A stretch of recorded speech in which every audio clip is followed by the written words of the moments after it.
Non, l'assistanat, c'est pas donner des miettes à des personnes qui sont dans le besoin pour qu'elles aient à peine de quoi survivre. L'assistanat, c'est de donner des grandes sommes d'argent public, c'est-à-dire notre argent, à des grandes entreprises qui finissent dans les poches des actionnaires et des patrons. Les assistés, les gens qui travaillent pas, qui coûteraient trop cher à l'État, ça c'est un des mythes les plus répandus sur les médias. C'est totalement faux, il faut le savoir, mais sur les plateaux, il y a toujours un bourgeois pour nous expliquer qu'il connaît quelqu'un qui connaît le cousin de sa voisine, de son chien, qui en fait touche le RSA depuis 10 ans et qui a acheté la dernière voiture. Donc il faut vite supprimer le RSA parce que c'est que des profiteurs. Déjà, ce voisin, personne le connaît, personne n'en a entendu parler, et surtout, ils ont qu'à aller se mettre au RSA, ces gens-là, qui prennent d'énormes cachets pour passer à la télé raconter n'importe quoi. Allez vous mettre au RSA pendant un mois et on revient en discuter. Pour rappel, le montant du RSA, c'est 630 € par personne et 250 € par enfant, et ça fait partie d'un droit, celui d'avoir des moyens convenables d'existence. Pour moi, on est beaucoup plus proche de la survie que des moyens convenables, et on est surtout très loin du luxe qui est présenté sur les médias. Par exemple, quelqu'un comme Laurent Wauquiez, qui toute la journée nous explique que la France est un pays d'assistés, il y a trop d'assistanat, etc. Il a basé toute sa politique là-dessus, et lui, il fait des repas à 100 000 € d'argent public. C'est-à-dire qu'en un repas, il dépense 14 ans de RSA.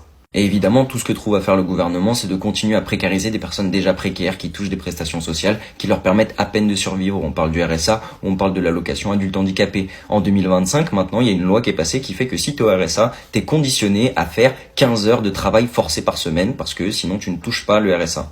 Tout ça sans parler du fait que ces prestations ne sont plus indexées sur l'inflation, ce qui fait que ça fait exploser la pauvreté. Oui, mais dedans, il y a aussi des gens qui fraudent, ils n'ont pas le droit de toucher ces aides et ils les touchent quand même. Ouais, ça vaut à peu près 1 milliard d'euros par an. Vous savez que la fraude aux cotisations sociales, c'est-à-dire des patrons, des employeurs qui ne payent pas leur part de cotisations sociales, c'est 12 milliards d'euros par an. Et la fraude fiscale, c'est 100 milliards d'euros. Des ultra-riches qui ne payent pas leurs impôts en France, c'est ça le manque à gagner, 100 milliards d'euros. Et nous, on va courser des personnes qui sont au RSA parce qu'elles ont touché un mois qu'elles devaient pas toucher et que ça fait un trou de 630 €. Oh là là. On pourrait aussi parler des personnes qui ne recourent pas aux aides parce que soit elles ne sont pas au courant, soit elles ne sont pas inscrites, etc. Et ça fait pas mal de personnes qui ne touchent pas des aides qu'elles devraient toucher. Mais le plus drôle, c'est que ces gens à la télé nous parlent jamais de l'évolution des aides publiques aux entreprises qui profitent essentiellement aux grandes entreprises, donc aux grands groupes industriels, donc aux grands patrons. Ça, par contre, silence. En 2007, c'était 65 milliards d'euros. En 2013, c'était 110 milliards d'euros. En 2018, c'était 140 milliards d'euros. Et aujourd'hui, on est à 211 milliards d'euros d'argent public donné aux entreprises par an. Enfin, faut se rendre compte là. Normalement, ces aides, elles sont conditionnelles à la création d'emplois et pourtant, entre 2022 et 2024, les plans de licenciement ont doublé, 2 fois plus de personnes virées, alors que l'argent public coule à flot sur les entreprises et notamment les plus grosses.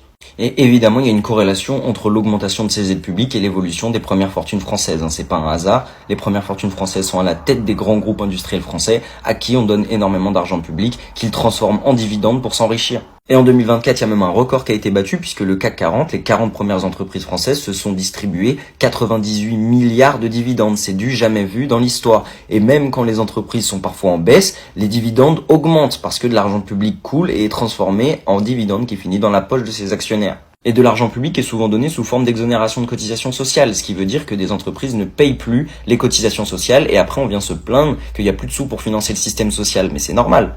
Tout ça pour dire que quand on nous parle d'assistés, d'assistanat à la télé, tout ça c'est que du mensonge. Il y a des assistés dans ce pays, c'est vrai, mais c'est pas ce qu'on pense en fait. C'est les grands groupes, c'est les grands bourgeois, c'est les premières fortunes, c'est les gros groupes industriels qui ne payent pas de cotisations sociales parce qu'on leur fait des cadeaux ou on leur verse directement de l'argent public qu'ils transforment en dividendes qui finissent dans leur poche. Ces personnes sont des parasites, ces personnes sont complètement assistées par de l'argent public, c'est pas des personnes qui touchent 600 € par mois pour essayer de survivre.